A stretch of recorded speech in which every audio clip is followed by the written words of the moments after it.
And I'm Gail O'Brien. I am an executive coach working with leaders. I have a long corporate background working with leaders around the same things that I'm currently coaching on: ethics, values, culture. And I write about those issues too. It's wonderful to meet you both. Well, good afternoon. My name is Relyn, and along with my two colleagues, Kate McPherson and Hanna Danziger, we will be presenting on the demise of Kesha and how to maneuver the legal, ethical, and financial pitfalls of the music industry. Throughout this presentation, we will be covering these three issues of the ethical, legal, and financial, as well as closing with a proposed solution as to what we can do for your client, Lord. So a little bit of an introduction to the two main parties of this case. First we have Kesha, and Kesha is a 31-year-old pop star from Tennessee. She was first signed by Dr. Luke when she was 17 years old, and leaving, so she didn't graduate with a high school degree, and moved to LA soon after. Her career early on, she was featured in background vocals and in music videos with top singers such as Britney Spears, Katy Perry, and Kelly Clarkson. Her first solo album, Animal, quickly rose to fame and was one of the most popular albums of 2010. Her first hit song, TikTok, is the second most digitally downloaded song with over 16 million downloads. Dr. Luke is a 44-year-old American music producer from Rhode Island. He is known for starting off in SNL in 1997 as a guitarist, and he has been awarded with multiple awards as top song producer, including producing songs for Kelly Clarkson and Katy Perry.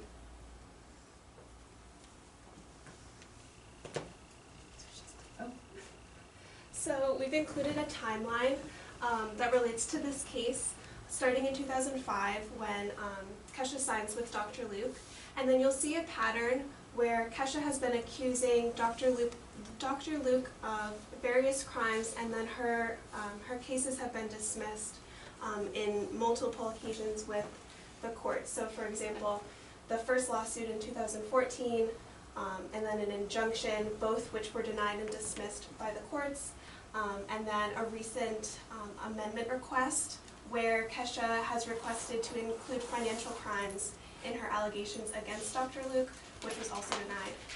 And you'll also notice that we've included Kesha's release of her latest single, Praying, because that kind of signifies to her audience, has been kind of like a turning point in her publicity and kind of a way that she's gotten back her autonomy as a singer.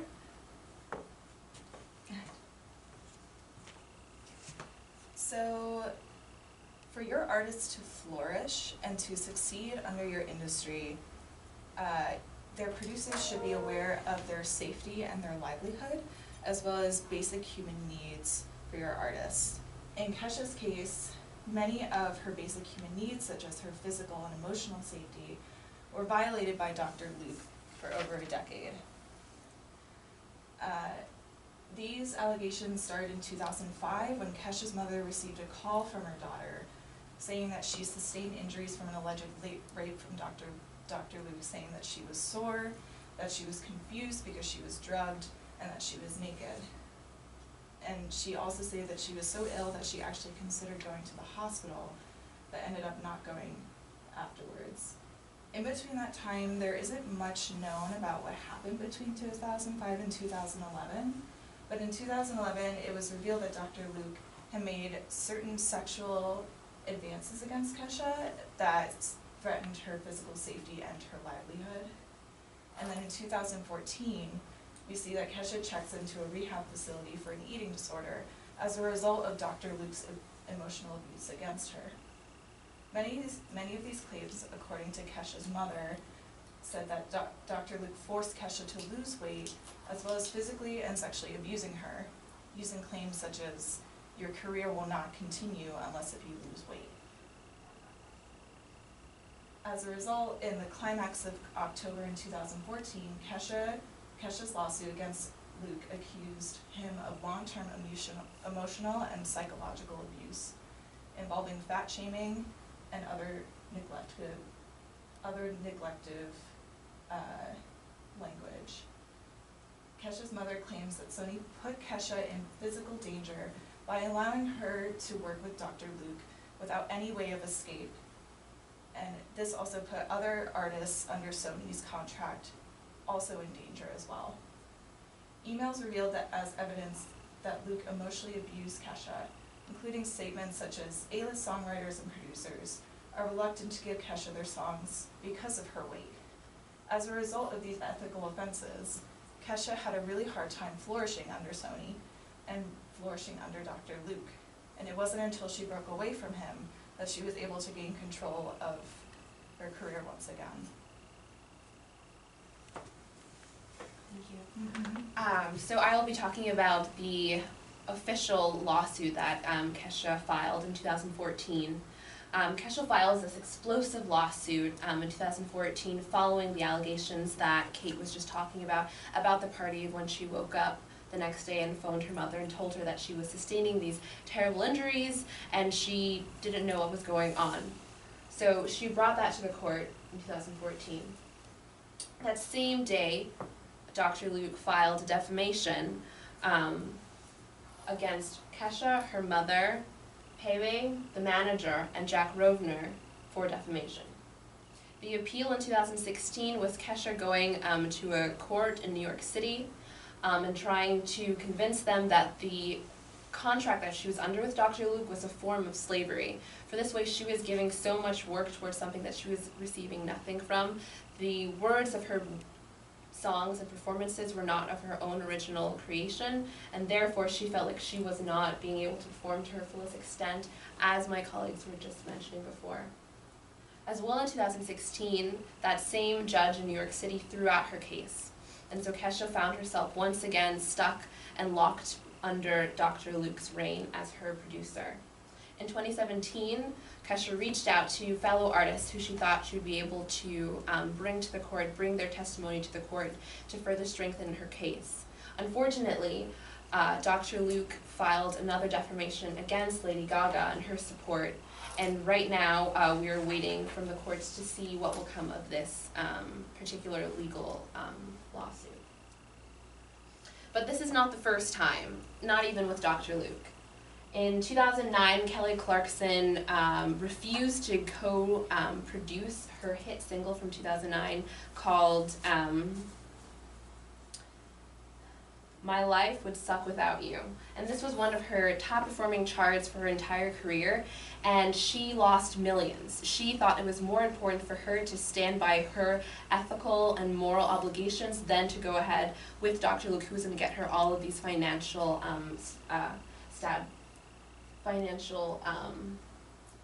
things. But in the music industry, this is also something that is not that foreign to us, unfortunately. Alice Glass, who joined the band with her producer Ethan Kath in 10th grade, was unfortunately suspected to sustain a lot of sexual harassment, and these did not come to light until December of 2017. So there's a lot of things that we're trying to figure out how to come to a solution so that these legal issues that are not coming to light until the very last moments are brought to light much sooner so that we can act upon them, and so that the betterment of the artist is not come to such a crass and demised situation as Kesha and Kelly Clarkson and Alice Glass.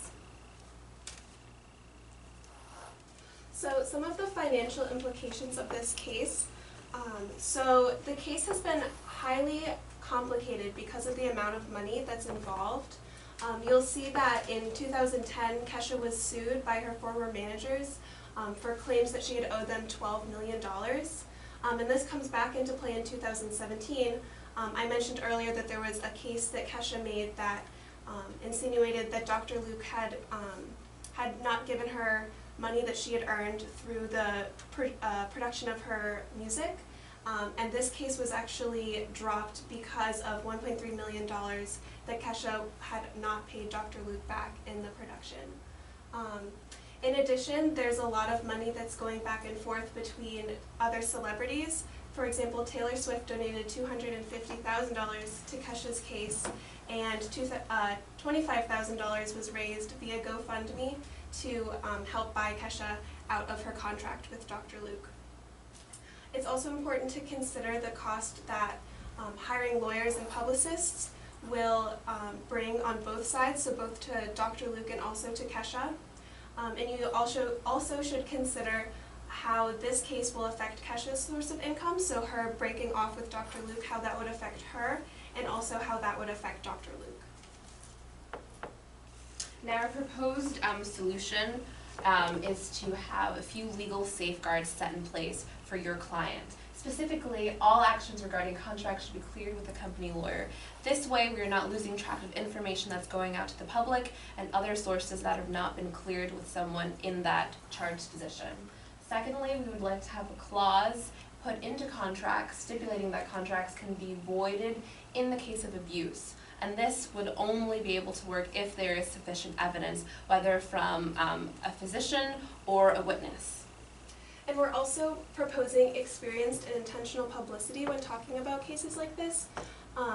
So, for example, when Kesha was starting to make these allegations against Dr. Luke, a lot of the information that was given to the public was via social media platforms such as Twitter and Instagram, and fans were getting information via those sources instead of through professional press releases. And that's a way that cases like this can get very complicated because the source of information is not necessarily streamlined.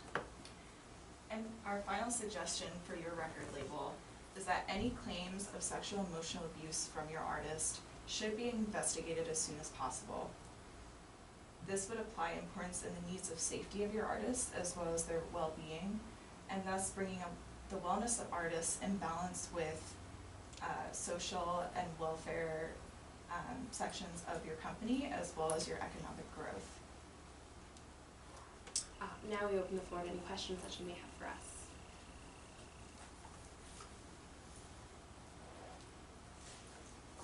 Isn't it possible for any artist to break a contract? So in the legal safeguard that we originally were given for that voided contract, it would only be in very specific cases where we had sufficient evidence to allow that void. There would be a clause in place just in case, because a lot of the allegations that were coming through, Kesha was not able to get out of that fact because she was in a strict binding contract. So what we would like to draft up for you all is a contract allowing a clause that, with sufficient evidence, this artist can get out. So that completely works against the ability for record companies to maintain their clients based on changing an industry-wide practice that has strict binding contracts, correct? Correct, but this is our push into finding a more ethical way that record labels can continue signing artists and producing artists. And we also mentioned that this ability to void these contracts would be only in the case of a thorough investigation through the law of these abuse allegations. And I guess a follow-up, but didn't those investigations of hers go to a court of law that dismissed them? So in that kind of, if I'm understanding your facts, does that not mean that she wouldn't qualify for what you are currently proposing as a solution because a judge said it's without merit? And I feel like that's the fall that we see in Kesha's rise is from the 2005 to 2014, before the official lawsuit was produced to the court. We had all of these smaller lawsuits and claims and defamations that went back and forth that discredit her as an artist. What we are proposing is that as soon as one small aspect is brought to our attention, we will then take it a full investigation and make sure that there's no reason of doubt for anyone coming into this. Can I ask one more? Of course.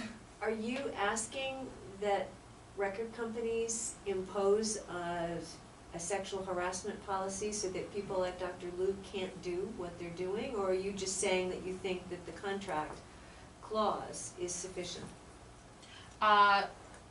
No, I think definitely we would impose something that would not allow any kind of crossover, whether from the artist or the producer themselves. This, we don't want to constrain the artist. We want to make sure that there is an ethical understanding between both parties coming into this agreement. Because yes, for both to prosper, there must be open communication between both parties. Thank you. So my question's kind of a logistical one. So how would, you mentioned that, you know, there needs to be more timely kind of investigations and potential remediations of these type of allegations of sexual harassment. So, you know, I'm sure in the Kesha case there were people that she told, her mom, her friend, another artist, but, you know, how do you propose to have some type of central entity or central place where these artists can make allegations so that they can launch investigations?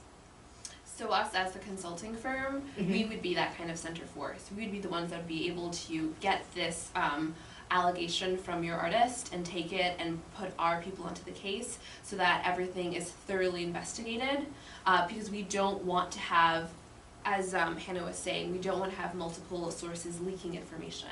We'd like to keep it contained until we have a proposed solution so that it is logical and so that there aren't a lot of loose ends going around. And I think applying that into those contracts and letting artists know that if these actions do occur to them, whether it's sexual or emotional abuse from their producers, they can reach out to us or our company in order to report what they are experiencing, and thus we can conduct those investigations. So in terms of a contract, it's not so much that artists can immediately leave your record label as a result of these allegations, rather they can reach out to someone like us, thus you making sure that you're keeping up the well-being of your artists and then possibly having their contracts with you last even longer. Feedback? Yeah. So I love Kesha, so you chose the perfect one. And I actually went and saw her concert in Boston at, where was it, the Hard Rock Cafe or something, and she was amazing. So, great topic. And very, very timely, obviously, with everything that's happening. So,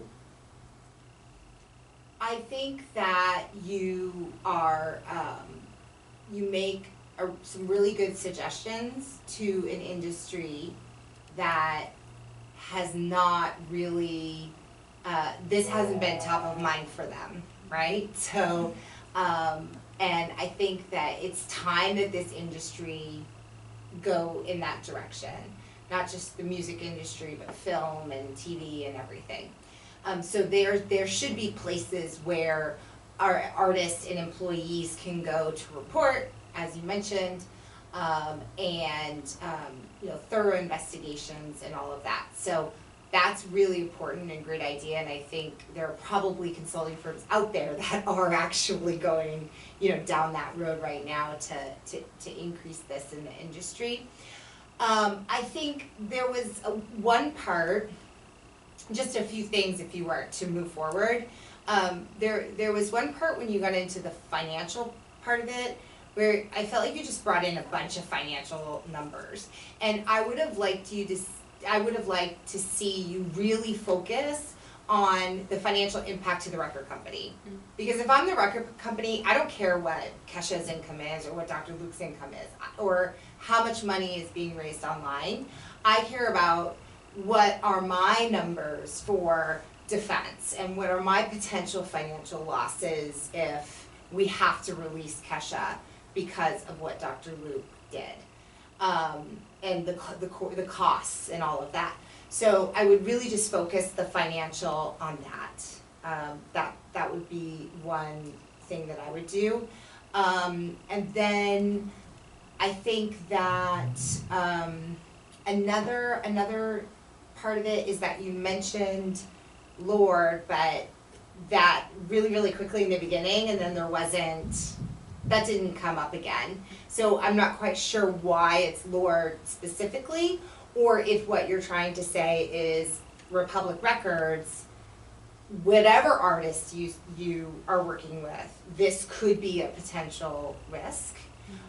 So that's one thing. And then the last just suggestion I would make is, there is an argument that if what you propose, which is great proposals, right? So contract clauses and ways to report misconduct and thorough investigations, those are all really positive. Maybe some training in sexual harassment for producers could help too.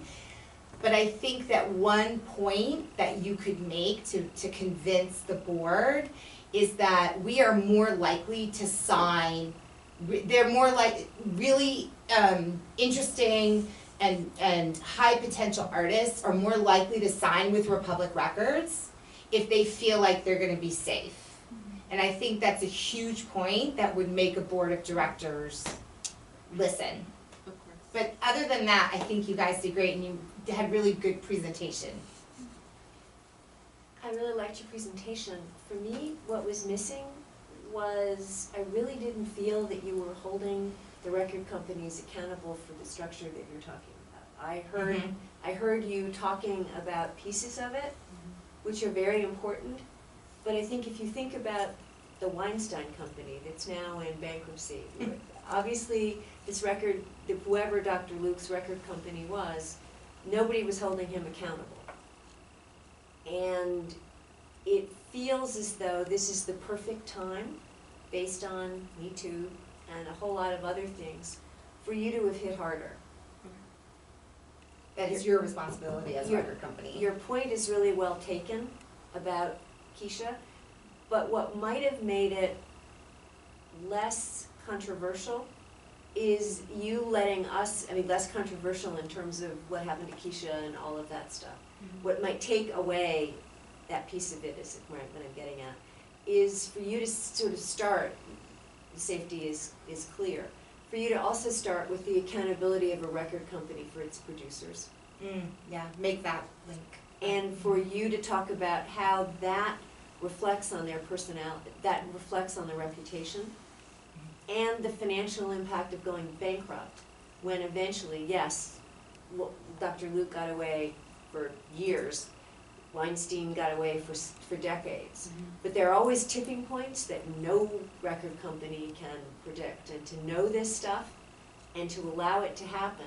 And clearly her case, either you might have made a bigger case about how the record company actually colluded to protect Dr. Luke to her detriment or something, if there's any facts to support that, to suggest that the record companies are as guilty in this situation, potentially, in a situation where they're not standing up for their artists. It's kind of like a company culture that doesn't view what happens to employees as important, but they support the high producers, and obviously Dr. Luke must have been a high producer.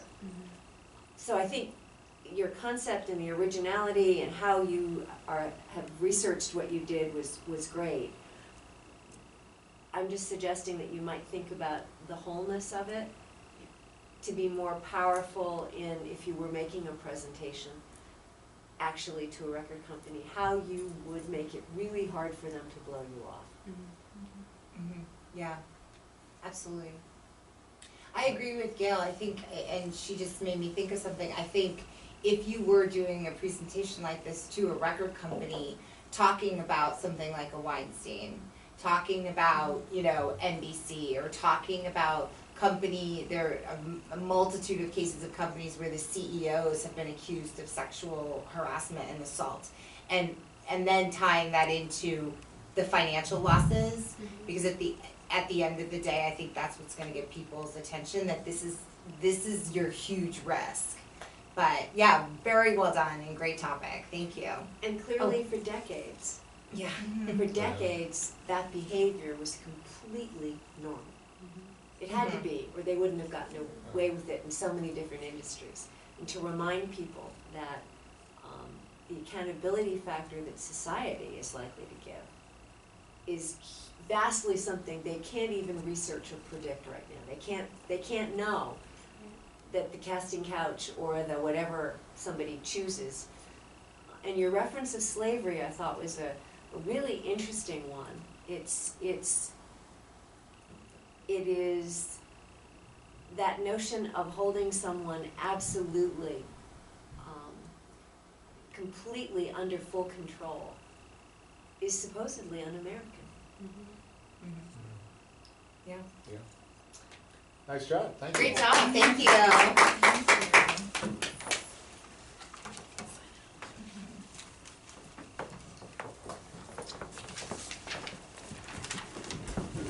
And I have to say, you have the best shoes I've ever seen. Oh, thank you. I mean, Oh, without a doubt. I know. All of you look great. Thank I have to say, those shoes are stunning. Thank you. I always like to wear something that makes me feel more powerful in presentation. You all did, I could tell that you were nervous. I have a bad habit of not breathing. And I was about to say, Yeah. I kept wanting to say, if you breathe, it'll be okay. Yeah, no. And pausing sometimes, because your presentation was great. Yeah, you guys did a really good job. But it's true for all of us. Breathing is gonna change the dynamic of confidence. Yeah, it's ironic And it because keeps you from passing out. yeah, Convenient that way, you don't have to fall on the floor. yeah, it's ironic because we all sing. And it's Oh. When you know you've done a lot of good work, you can keep telling yourself, I need to say this and still be alive at the end of it, so breathe. yeah, no, it's okay. Yeah, nice job. Thank you. Very good. Thank you. Enjoy the weekend, or work hard, or both.